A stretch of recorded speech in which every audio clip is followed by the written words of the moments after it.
If you put a finger on my sister, guaranteed your head pop, pop, pop just like blister. I might smile and grin, but trust me, darling, when it comes to... What's good to my beautiful people? Welcome back to my channel. Welcome if you are new. It's your girl Miss Sis and I'm back with another video. So in today's video I'm gonna be testing out some new products. There's gonna be quite a lot of back-to-back videos because I actually bought quite a few little bits and pieces which I'm so excited to be filming for you guys. So to address the elephant in the room, your girl had an operation. I didn't get in a fight, I swear, but I probably will maybe address this in an upcoming video.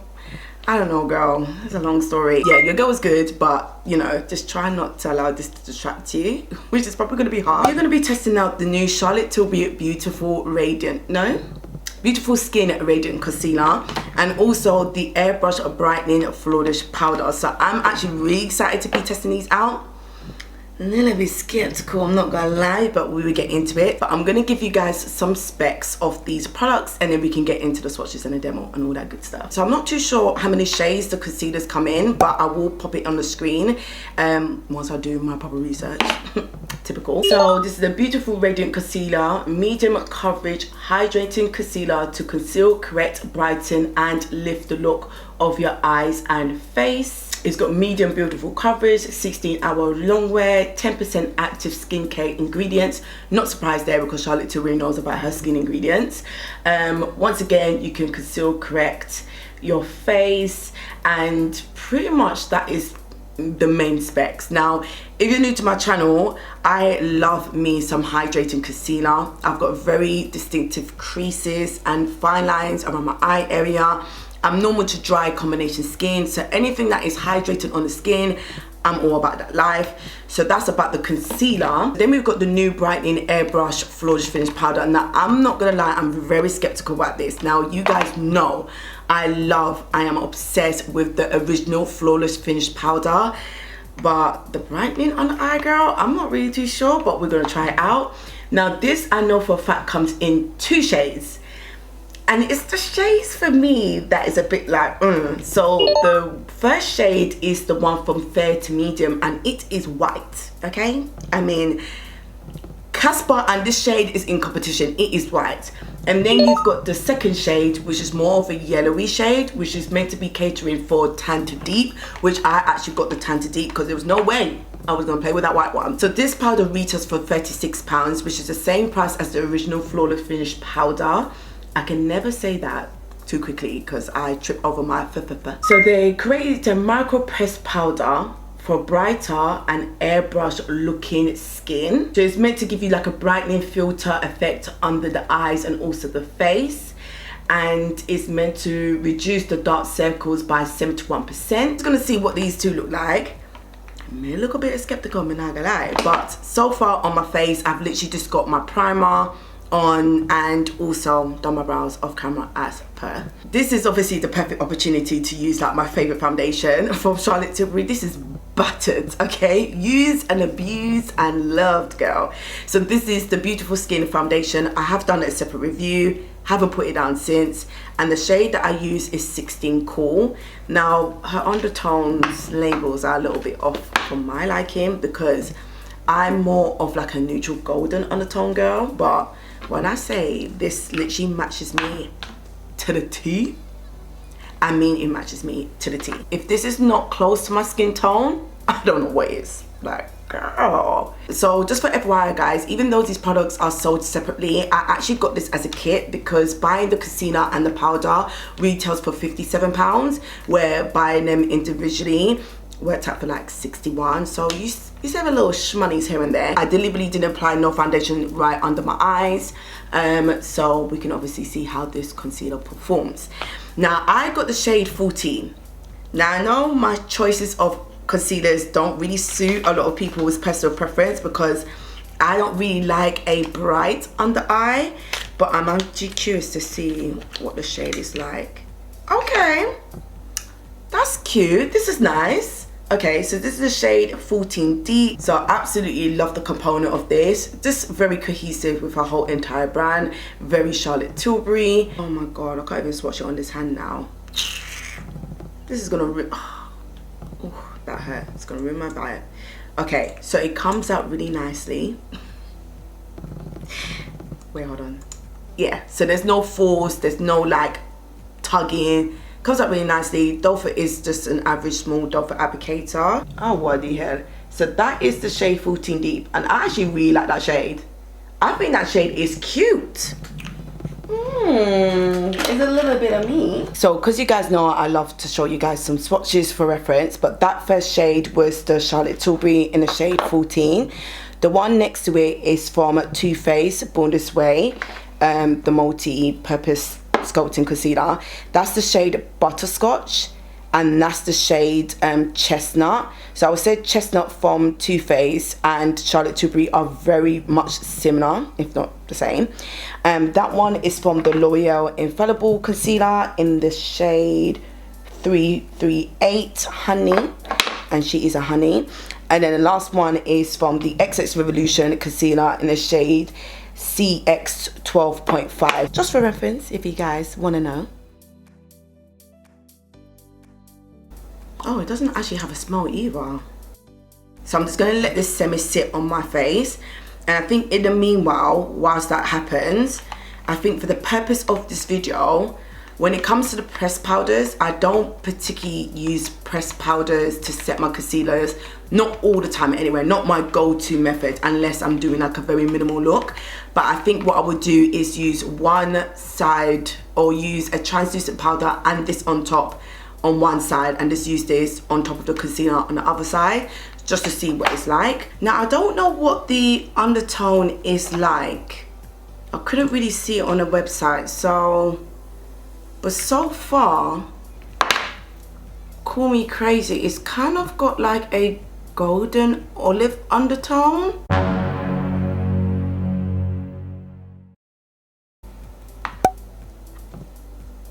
Which I don't know how I feel about that. I'm not gonna lie. Okay, I would definitely say so far the coverage is more on the medium side. It's not like a very opaque coverage, which I wasn't expecting that either, to be fair. But yeah, the undertones coming across golden olive on me. Now, I'm not no makeup artist, but girl, I can finesse. So it's not my particular favorite undertone, but it's definitely doable. Oh yes, oh yeah.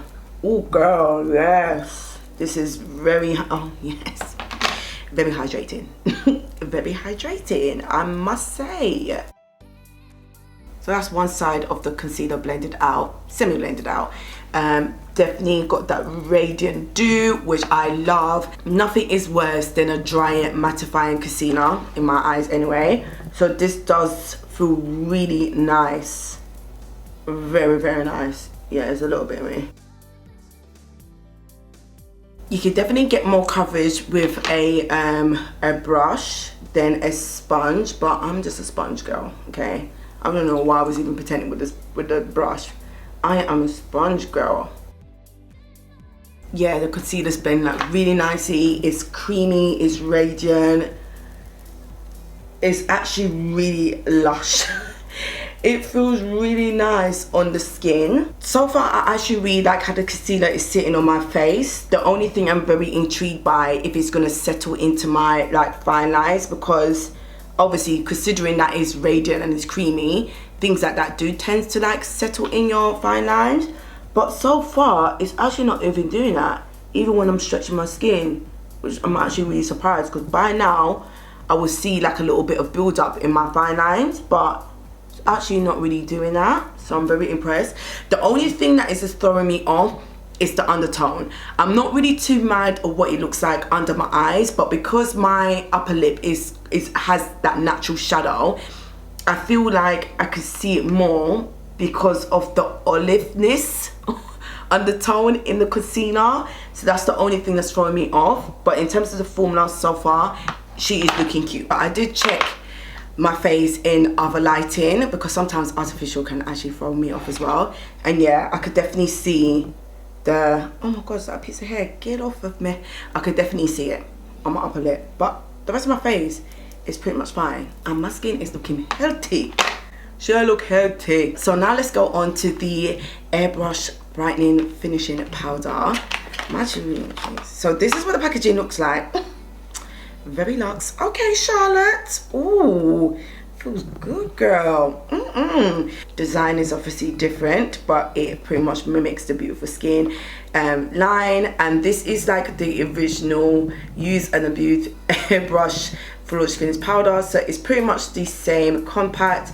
I believe it's got the same amount of grams in there as well. Okay, no, this has actually got 9 grams. This has got 8 grams. Now I have done a in-depth review with the Flawless Finish powders in the shade number 3 and number 4. I can't even swatch number 3, girls, because listen, she empty to the point I don't even know why she's still here, because this is empty. There's not even a crumb I could get out of this. So number 3 is empty. This is the shade number 4. So number 4 is looking at this. Now the Airbrush Brightening Powder from Tan to Deep, she's looking yellow. I mean, she is yellow, girl. I mean, she's cute. The shade is nice, but Tan to Deep.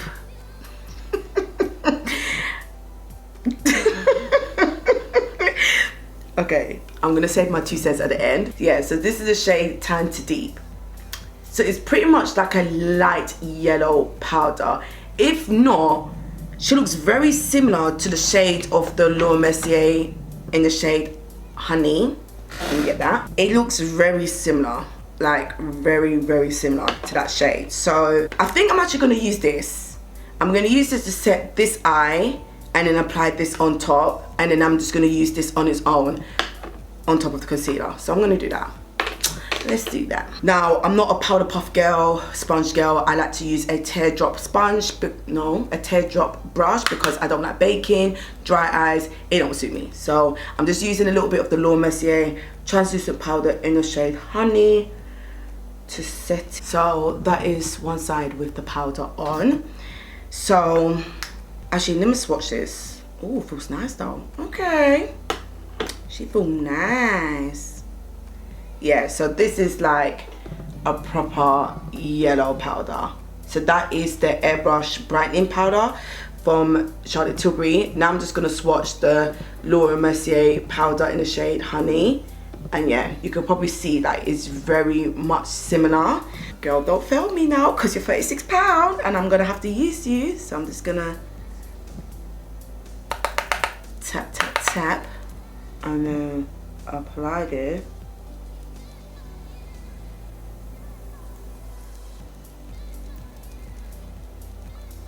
Okay. Now I'm curious, because this actually packs on color. Like, it's not translucent. Does that make sense? Like, this actually packs on color.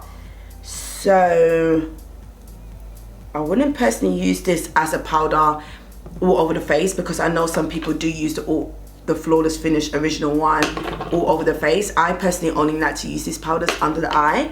So this actually packs on some color, girl, but it definitely blurs. It definitely does what it needs to do. Okay, interesting. Now I can see some specks on my face, but I don't know if it's my brush, because I can see some specks on my face on this side applying the Mercier translucent powder. So I'm not gonna put it down as this, because in the pan I don't see any specks, so it could just be my brush. Even though I did clean it though. What? I do like the way it looks though. Okay, so I'm now gonna apply this on top of the translucent powder. I mean, I want to look starky though, so it better not even. Oh yeah, this is, yeah, okay, absolutely not. Absolutely not. Okay, yeah, this is this is very interesting. I don't know how I feel. I'm probably gonna F myself by doing this, but I'm gonna go in with my shade Tan, and let me see what it does. Right, yeah, okay. So I went in with Tan on this side of my face, where I only had the concealer and the pressed powders. So I'm gonna go in on this side. Okay, that's interesting. Okay, so overall the powders feel really nice. It's smooth, it's soft, it definitely blurs, it definitely just hides away that shine, and it's definitely set my concealer. I'm surprised that concealer has not creased. Like, it really has set my concealer. I like how this side of my face looks, me personally, considering I'm not a person that likes a bright under eye. I like how this side of my face looks, especially when I went in my girl tan, because she never fails me. So this to me is cute. I like the color, but I don't like it on top of a translucent powder. So what I'm gonna do, let me do the rest of my face, and hopefully it will come together. But just to show you guys close up again, so this side is concealer and 2 pressed powders, and this side is concealer, translucent powder, and 2 pressed powder. Actually, you know what, yeah, on camera it doesn't look bad. Hey, is that me, yeah? Can anyone have a chat with me? Oh, actually, you know what, yeah, doesn't look too bad though. No, stop it. And you know what, I haven't even set my face yet, so let me just bring my energy from a 10 to a 2. Okay guys, so I am back, and I might seem a little bit because my hair was just not hairing. Okay, I was trying to do something with the hair and it was just not doing it for me. I didn't want to change my wig because it's like, it's literally minutes to 3 in the morning as per. My hair was giving me issues, but anyway, I digress. So talking about this concealer, the shades are decent. I noticed that the dark shades, there's not half shades, like 9.5, 10.5, etc, etc, but the shades are quite decent. I'm happy with the shade 14. I think I picked up a really nice shade for me, because I like a little bit brightness, but I don't like too much of brightness, girl. Love the packaging, it's so Charlotte-like. I just love how easy it is to take the doe foot out of the component. It's luxe, it's beautiful, and I am a sucker when it comes to packaging. The formula is really nice and creamy, and what I like about the formula is most of my creamy radiant concealer, like my Revolution Pro, which I rave about all the time, you have to allow this to sit on your face for a bit before you actually get some coverage, where this gives you a really nice skin-like medium coverage. So it's definitely not full, it's definitely not opaque, like it's not Kevlar Kwan out here, but it really does complement the line, especially complemented the Beautiful Skin foundation, which you guys know that foundation is a little bit of me. Didn't settle on this eye, well, it's under eye, but it settled on this under eye just a little bit there. But apart from that, no complaints about the concealer. The only 2 things I would probably say is, number 1, this definitely does have a golden olive undertone, so I don't like the way it looks on my upper lip, but in the center of my face and under my eyes it's doable. I've got neutral concealers, I've got reddish, warmish, orangey concealers, and I can pretty much finesse them, so it's not my favorite go-to undertone. Number 2, I would say the doe foot, yeah, it's quite small for my likings, you know, like especially the fact that it doesn't distribute a lot of product at a time. I've got the tendency to constantly do this, if that makes sense, where something like Too Faced, girl, you could just go in one time and you're good to go. So onto the Airbrush Flawless Powder. Now listen, at first I was a little bit 50-50, you know. I was just like, I don't know if it's because, number 1, it is a brightening, okay? When she said brightening, she weren't playing. And it's not a type of powder like the matte skin finish where it's somewhat translucent, or even the original Airbrush Flawless when it's somewhat translucent. I mean, this is, when you apply this on, you gonna see it, you understand? Like, so the color for me probably threw me off, and that's why I was really 50-50 about it, because I don't really like a bright under eye. Plus I need to know how I want to use it. Now I do like it on this side of my face, where I just use this on top of my concealer, where using a translucent powder and then that on top, I didn't really like the look. But after a while, especially when I set my face, you literally can't really see the difference. Like, but call me crazy, I don't know if it's this damn brush or if it's this powder, but it does give you some sort of luminosity, but don't quote me on that, yeah? Let me just try use this again and I'll update you guys in the next video, or probably the description box below. The only thing me can understand with this one, yeah, it's the shades for me, like Time to Deep. And then the first one, medium to tan or whatever it's called, and it's white like a wah. Like if you're doing face powders, face compacts, palettes, whatever, just bring out 4 shades. The one time, just bring out 4 shades. That's it. Bring out 4 shades and then see how it goes and then extend. So yeah, I think for me, I like it, but I didn't fall in love as much as I did with the original, and that is based on because I don't know how I want to use this. I mean, I ain't no makeup artist and I still like to learn as I go along, so, but I just feel like I need to, yeah, she's bright, fam. She's bright, don't piss me off. Where I'm such a creature of habit and I stick to what I know and what I like, when something is really out of my comfort zone, I really need to like test it out until I can fall in love. So you guys let me know what you think about these products, and I hope this video was very useful for anyone that's interested, and I will leave all the details in the description box below. Make sure you give this video a thumbs up. I would really appreciate it, and I would love to see you guys in the next one. Bye. And boom, that on the tune like, big up my sister.